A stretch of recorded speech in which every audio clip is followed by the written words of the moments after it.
Hello my dear students, you are most welcome on WS Academy and this is computer lecture series. This is MCQs for computers and lecture number 3. We have already done 2 lectures. जिसको भी miss हो गए हैं वो they can search it in our playlists. मैंने computer MCQ के नाम से एक playlist बना के रखा है, वहाँ पे सेव करके आप देख सकते हैं. हमने अभी तक 42 क्वेश्चंस किए हैं. आज के लेक्चर में हम क्वेश्चन नंबर 43 से करेंगे. ये बेसिक क्वेश्चंस ही अभी हम कर रहे हैं. So let's get started.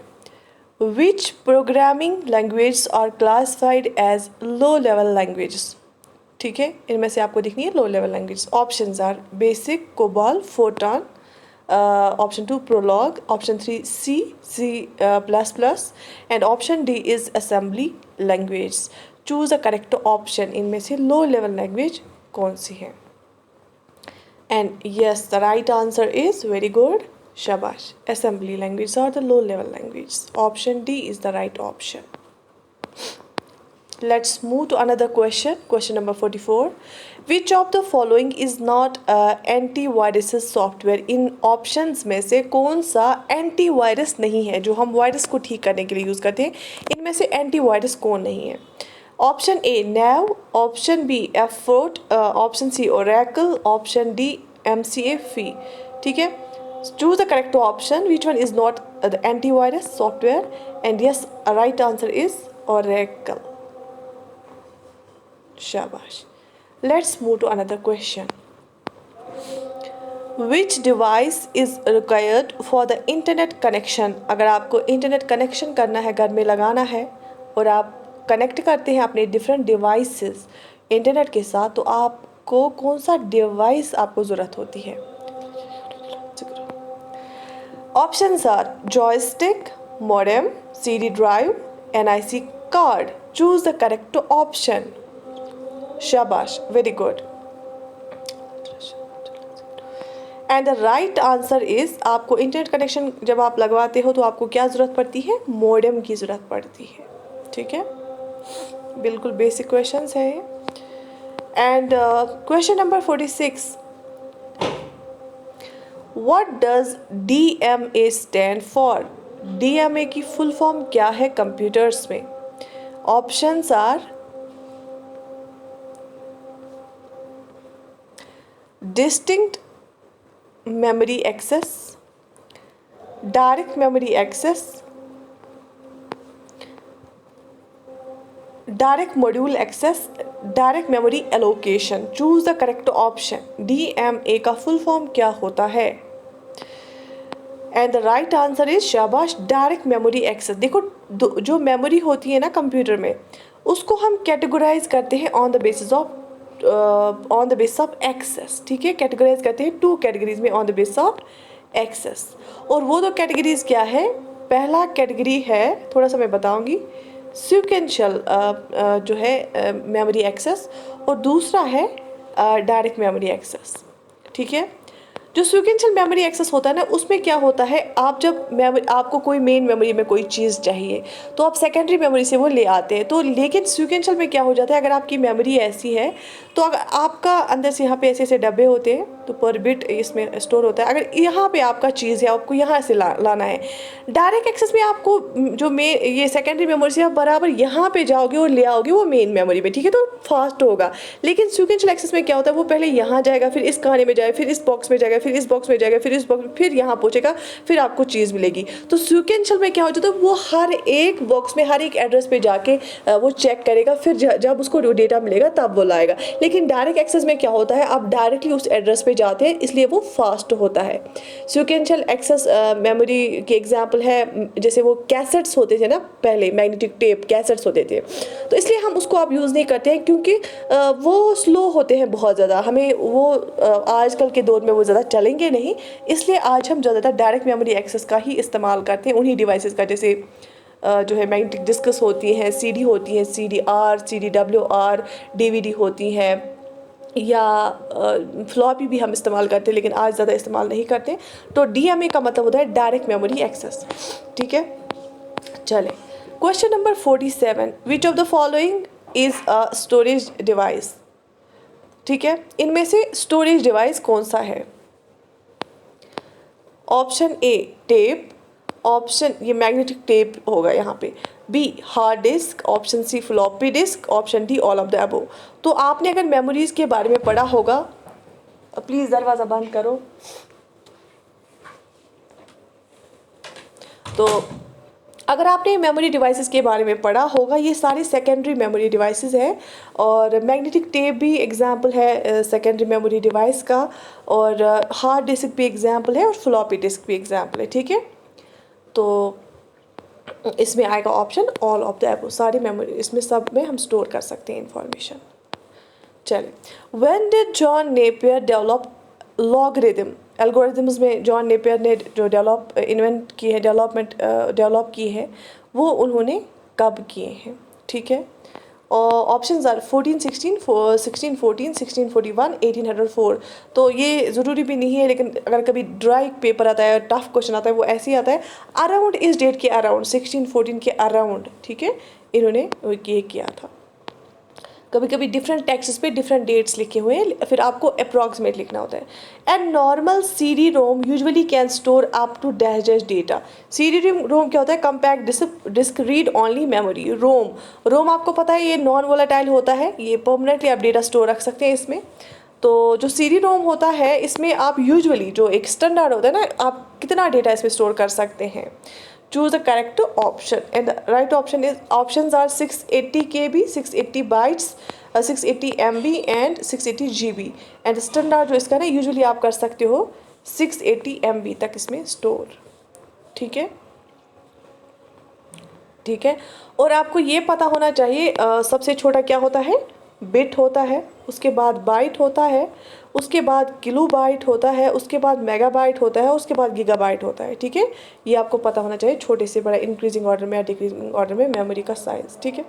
उसके बाद MIS is designed to provide information needed for effective decision making by. एक ऑर्गेनाइजेशन में हम जो है MIS का इस्तेमाल करते हैं सॉफ्टवेयर का, उसमें हम डिसीजन मेकिंग में हमें बहुत ज़्यादा काम आता है। लेकिन जो है कौन देता है इसमें? जो ऑर्गेनाइजेशन में options are consumers, workers, foreman and managers. तो MIS is design to provide information needed for effective decision making by. तो डिसीजन मेकिंग वहाँ पे यूजुअली किसको करनी होती है? ऑप्शंस 50 का जो आंसर है वो डी ऑप्शन सही है, मैनेजर्स। तो उनकी जो डिसीजन मेकिंग है उससे बहुत इंक्रीज होती है। क्यों? क्योंकि उनके पास जो इन्फॉर्मेशन आती है ना, उस बेसिस पे वो फिर अच्छी खासी प्रेडिक्शन करते हैं और फिर वो सही जाता है सर हर एक चीज़। Question number 51, what is a light pen? मैंने आपको ये प्रीवियस एक बार ये क्वेश्चन कराया है। Mechanical input device, optical input device, electronic input device, optical output device. जो लाइट पेन होता है, लाइट का मतलब ही है ऑप्टिकल, और पेन ऑब्वियसली आप यहाँ से लिखोगे कुछ, तो optical input device, option B is the right answer. बात समझ आ गई? BCD का फुल फॉर्म क्या है? सबको पता होगा, बहुत इजी है। Binary coded decimal, bit coded decimal, binary coded digit, bit coded digit. तो right answer is option A, binary coded decimal BCD, ठीक है। क्योंकि आपको पता है कंप्यूटर जो है वो वंस और ज़ीरोज़ ही समझता है बस, और फिर जितने भी हम न्यूमेरिक न्यूमेरिक या अल्फ़ाबेटिकल ये यहाँ से टाइप करते हैं, उनका एक वैल्यू होता है, उसको फिर अंदर से 1 ज़ीरोज़ में वो कन्वर्ट किया जाता है, ठीक है, डिफरेंट सिस्टम्स को यूज़ करके। बाइनरी कोडेड डेसिमल उनमें से एक है। उसके बाद question 53, ASCII stands for American stable code for international interchange, American standard case for institutional interchange, American standard code for information interchange, American standard code for interchange information. And the right answer is, शाबाश, right answer is American standard code for information interchange, option C, ठीक है। Previous lecture में मैंने आपको 34 answer जो है 34 question number का answer खुद करने को कहा था एम्बेडेड सिस्टम्स के बारे में। एम्बेडेड सिस्टम्स में जिसमें सॉफ्टवेयर भी होगा, हार्डवेयर भी होगा, ठीक है, उनको इंटीग्रेट करके होते हैं वो। तो 34 का ऑप्शन डी सही था, वहाँ पे आप देख लीजिए, मैं पिन करके रखूँगी उस पोस्ट पे क्वेश्चन का answer. Which of the following is first generation of computer? In options में से पहला जनरेशन कंप्यूटर की एग्जाम्पल क्या है? EDSAC IBM 1401, CDC 1604, ICL 2900। मैंने आपको जब जनरेशन ऑफ कंप्यूटर पढ़ाई मैंने आपको रिप्रेजेंटेटिव जो एग्जाम्पल्स हैं वहाँ पे हर एक जनरेशन में कराई। एंड यहाँ पे राइट जो आंसर है वो है EDSAC। ठीक है, ये फर्स्ट जनरेशन है।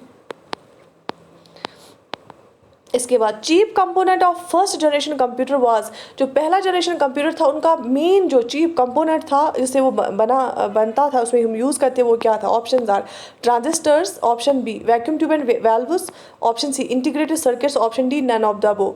Choose the correct option and the right option is very good, शाबाश। उसमें हम वैक्यूम ट्यूब्स और वैल्यूज़ का इस्तेमाल करते थे, इसीलिए उसका साइज़ भी बहुत ही बड़ा होता था। ठीक है। फोटॉन क्या है? File translation, format translation, formula translation, floppy translation. Choose the correct option and write down it in comment section. ठीक है, 56 का सही आंसर क्या है? शाबाश, that is formula translation. Photon का मतलब है फॉर्मूला ट्रांसलेशन। ये मैथमेटिशियंस या साइंटिफिक इसमें यूज किया जाता था। ठीक है। EEPROM स्टैंड्स फॉर, EEPROM का फुल फॉर्म क्या है? ये भी एक रीड ऑनली मेमोरी जो है ना, प्रोग्रामेबल रीड ऑनली मेमोरी। जो रीड ऑनली मेमोरी होती थी हम इसको सिर्फ रीड कर पाते थे, हम उसको कोई चेंज नहीं कर पाते, कोई रीयूज़ नहीं कर पाते थे। फिर जो हुआ कि हमने फिर एडवांस्ड उनमें चेंज लाई और फिर नए नए लाए, तो उन्हीं में से एक EEPROM है। ठीक है। सो EEPROM का जो है options are electrically erasable programmable read only memory, easily erasable programmable read only memory, electronic erasable programmable read only memory, none of the above. तो electrically erasable programmable read only memory जो हम उनको क्या करते हैं, इलेक्ट्रिकली उसको erase कर पाते हैं उस डेटा को, सो दैट कि हम फिर से उस पर कुछ लिखें। ठीक है।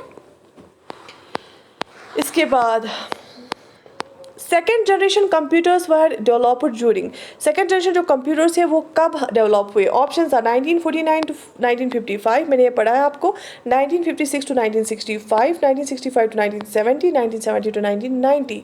Choose the correct option and yes, date का थोड़ा सा इधर उधर होता है लेकिन सेम रेंज, आपको अप्रॉक्सीमेट रेंज होना होता है।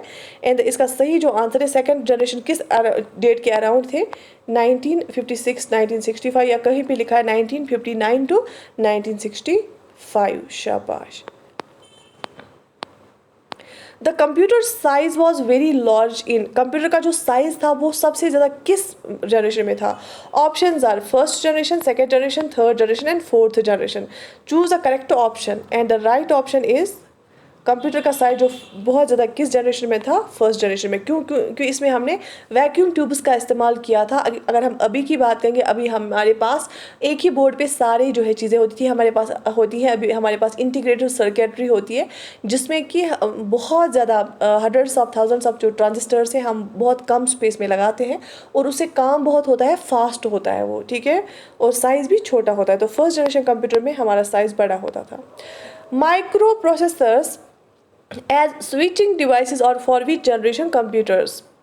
So question number 60 जो है माइक्रो प्रोसेसर्स मैंने आपको पढ़ा है कि जनरेशन में यूज़ किए जाते हैं first generation, second generation, third generation और fourth generation. Choose the correct option and the right answer is very good, शाबाश, फोर्थ जनरेशन। ठीक है, option D is the right option. Which of the following devices can be used है, यहाँ पे सूड नहीं है, used to directly image printed used to directly image printed text। ठीक है, तो ये इमेज प्रिंटेड टेक्स्ट भी रीड करता है। और options are OCR, OMR, MICR, all of the above. तो इसमें है OCR, ऑप्टिकल कैरेक्टर रिकॉग्निशन जो होता है वही। 61 option A is the right answer. The output quality of a printer is measured by, कौन सा प्रिंटर कितना एफिशिएंट है, उसमें जितनी आउटपुट क्वालिटी होगी, जैसा वो अच्छा, जितना अच्छा वो प्रिंट करेगा उतना अच्छा प्रिंटर वो कहलाएगा। तो आउटपुट क्वालिटी हम कैसे मेजर करते हैं? डॉट पर इंच, डॉट स्क्वायर पर inch, dots printed per unit time, all of the above. तो प्रिंटर की क्वालिटी मेजर की जाती है कि एक स्क्वायर इंच में कितने डॉट्स वो डालता है। ठीक है, डॉट्स पर square inch is the right answer. यहाँ तक बात समझ आ गई? चलिए आगे देखते हैं। In an analog computer options यहाँ पे है। Input is first converted to digital form, नहीं एनालॉग में तो डिजिटल कहाँ से आ जाएगा। Input is never converted to digital form, output is displayed in a digital format. तो इसमें क्या सही है, एनालॉग में तो इलेक्ट्रिकल मैकेनिकल वो ऐसे ही उनको रीड किया जाता है, तो input is never converted to digital form is the right answer. 63 का फिर ऑप्शन बी आएगा। ठीक है। 64 question, in latest generation computers the instructions are executed. जो आजकल कंप्यूटर जनरेशन है ना, वो आपको पता है कितनी मल्टीटास्किंग है, कितना फास्ट चल रहा है। इनमें जो इंस्ट्रक्शंस वो कैसी चलाई जाती हैं, इंस्ट्रक्शंस कैसे एग्जीक्यूट होती हैं। ठीक है। Parallel only, sequential only, both sequentially and parallel, all of the above, choose the right answer. And the right answer is, जो आज के लेटेस्ट जनरेशन कंप्यूटर होते हैं उनमें दोनों तरह से चलती हैं इंस्ट्रक्शंस एग्जीक्यूट होती है, सीक्वेंशियली भी और पैरेलल भी, दोनों। ठीक है। इसके बाद, who design the first electronics computer ENIAC, ENIAC को किसने डिज़ाइन किया। ठीक है। Options are Von Neumann, Joseph M Jacquard, J Presper Eckert and John W Mauchly, all of the above. आप यहाँ पे अगर आपने पढ़ा होगा, मैंने आपको ये पढ़ा है अभी इनेक के बारे में, सो किसने डिज़ाइन किया है इसको। And yes, option C is the right option, J Presper Eckert and John W Mauchly. अब इतना आगे गया है कंप्यूटर्स की, क्वेश्चंस अगर आएंगे वो डिफरेंट, मतलब वो आते हैं थोड़ा सा हाई लेवल या मॉडरेट लेवल, लेकिन जब कभी ड्राई पेपर आता है, टफ पेपर आता है ना, वो इसी फैक्ट्स में से आ जाता है, तो फिर इंसान को फंसना नहीं चाहिए वहाँ पे, तो आपको याद रखनी है ये चीज़ें भी याद रखनी है। अदरवाइज़ मैंने जो बैच में कंप्यूटर पढ़ाया है वो मैंने डायग्राम्स के थ्रू और बेसिक, सो जो practical knowledge, working knowledge behind the computer होती है वो समझाया है, उससे उनको खुद ही समझ आ गई फिर बाकी थ्योरी। ठीक है। अदरवाइज रट्टा नहीं मारना होता है, लेकिन कुछ चीज़ें हैं जो याद रखनी पड़ती हैं। Who invented the high level language C, जो सी लेवल लैंग्वेज है जो कंप्यूटर्स में यूज होती है, वो किसने इन्वेंट की है। Options are Dennis M Ritchie, Niklaus Wirth, Seymour Papert, Donald Knuth, and the right answer is, very good, yes, option A, Dennis M Ritchie ने सी लैंग्वेज को इन्वेंट किया। ठीक है। चले आगे देखते हैं। Personnel who design, program, operate and maintain computer equipment refers to, जो लोग डिज़ाइन करते हैं, प्रोग्राम करते हैं, फिर ऑपरेट भी करते हैं, फिर मेंटेन भी करते हैं कंप्यूटर्स को या कंप्यूटर इक्विपमेंट्स को, उनको क्या बोला जाता है, उनके लिए एक खास टर्म बनाई हुई है। So options are console operator, programmer, peopleware, system analyst. Choose the correct option. ये आप सब लोगों को पता होना चाहिए उनको क्या बोला जाता है। And the right answer is, उनको पीपलवेयर बोला जाता है। जो लोग ऑपरेट करते हैं, डिज़ाइन करते हैं, मेंटेन करते हैं कंप्यूटर इक्विपमेंट्स को। ठीक है। When did arch rivals IBM and Apple computer decided to join hands, उन्होंने कब जो है फिर कोऑपरेट किया एक दूसरे के साथ IBM और एप्पल ने। Options are 1978, 1984, 1990 and 1991। Choose the correct option. कभी आ सकता है ये क्वेश्चन, मतलब ऐसे सच तो नहीं, लेकिन पता होना चाहिए, क्योंकि इस पे भी मतलब अपने टाइम पे ये रहा है बहुत, और आया भी है क्वेश्चन। 1991 में उन्होंने ज्वाइन किए हैंड्स। ठीक है। Human beings are refer to as homo sapiens, which device is called silico sapiens. मैं इसलिए आपको ये बेसिक से क्वेश्चन करा रही हूँ क्योंकि हम एट मिनिमम मैं आपको 1000 कंप्यूटर MCQs कराऊंगी। ठीक है। और आप मुझे कमेंट सेक्शन में लिख लीजिए कि आपको कितना बेनिफिट हो रहा है, क्योंकि उससे एक मोटिवेशन मिलता है, तब मैं फिर और ले आऊँगी। Human beings are refer to as homo sapiens, which device is called silico sapiens. आपको पता है ह्यूमन बींग्स को क्या बोलते हैं, बायोलॉजिकल नेम होमोसेपियंस, लेकिन सिलिकोसेपियंस किनको बोला जाता है।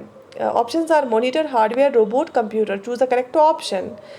आप सबको अंदाज़ा आया होगा, क्योंकि सिलिकॉन जो इलेक्ट्रॉनिक्स है ना, कंप्यूटर पूरा इलेक्ट्रॉनिक्स से बना होता है, सिलिकॉन से बना होता है, सिलिका से बना होता है, इसलिए उनको सिलिकोसेपियंस बोलते हैं कंप्यूटर्स, क्योंकि अंदर जो इंटीग्रेटेड सर्किटरी होती है ना, वो पूरी सिलिकॉन की बनी हुई होती है।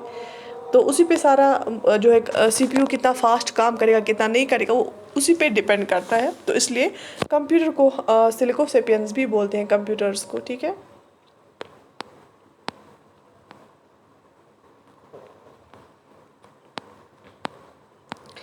चले। And error in software or hardware is called a bug. What is the alternative computer jargon for it? आपको पता है अगर कहीं पे सॉफ्टवेयर हमारा रुक जाए, वो काम छोड़ दे या कुछ उसमें ये हो जाए, उसको हम बग बोलते हैं ना, इसमें बग आ गया, इसको बग निकालना है। अल्टरनेटिव क्या टर्म यूज़ करते हैं उसके लिए, ठीक है। Options are leech, skid, slug और ग्लिच। तो आपने ये टर्म सुनी भी होगी, शाबाश, वेरी गुड। हम बोलते हैं ना इसमें कुछ ग्लिच आ गया, टेक्निकल ग्लिच आ गया, तो कोई बग आया होता है जिससे कि हमारा हार्डवेयर या सॉफ्टवेयर काम करना छोड़ देता है, तो इसको हम टेक्निकल ग्लिच भी बोलते हैं। Glitch is a alternate word. 71 modern computers are very reliable because they are not. Modern computers क्यों रिलेबल है? Fast, powerful, infallible, cheap. क्यों रिलायबल है? क्यों उनके रिजल्ट्स हमेशा सेम होते हैं, क्यों उन पे हम भरोसा कर सकते हैं? Because right option is infallible. वो जो होते हैं ना, जो अगर वो थकते नहीं है ना, और वो गलत भी नहीं आंसर दिखाते, क्योंकि वो थकते नहीं है, वो मशीन होती है, तो उनके आंसर्स कभी रॉन्ग नहीं होते, वो एरर्स नहीं होते उनके आंसर्स में, इसलिए वो इनफेलेबल होते हैं। वो इनफेलेबल नहीं होते हैं, उनके आंसर्स रॉन्ग नहीं होते, उनमें एरर नहीं आता है, वो थकते नहीं है, इसलिए हम वो रिलायबल होते हैं, ठीक है। So question 72, what is the name of the display feature that highlights or of the screen which requires operator's attention?